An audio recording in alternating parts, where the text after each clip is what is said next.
আজ সন্ধ্যায় গড়িয়াটের মোড়। আমায় বলেছি যখন যেরকম তখন সেরকম।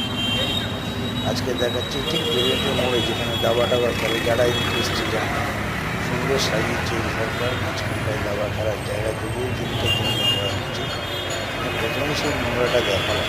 আমাদের মানুষ বাস করে, লক্ষ্মীর ভাণ্ডারের টাকা যদি এরা পেত, এরা বোধহয় পেত।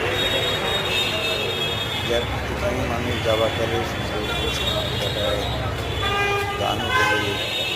গড়িয়াটি মোড়ের ঠিক মাঝখানে রোববার দিয়ে আসতে আমি হাঁটতে হাঁটতে যাচ্ছি, উল্টো দিকেও ময়লাগুলো দেখাচ্ছি।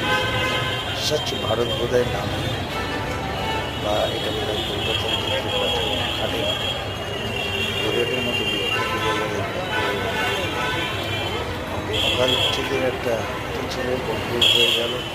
কিন্তু এখানে যত্রতত্র যোগাযোগ যা হকাররা বসে পড়ে, তার থেকেও বোঝা যায় যে আমরা কতটা পিছিয়ে আছি।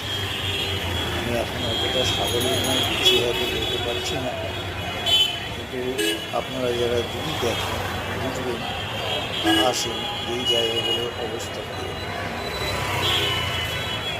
এগিয়ে বাংলা বললেই হবে না, সেটাই কাজে পরিবর্তন করা। আবার বলি, সরকারের সমালোচনা আমাদেরও ভূমিকা।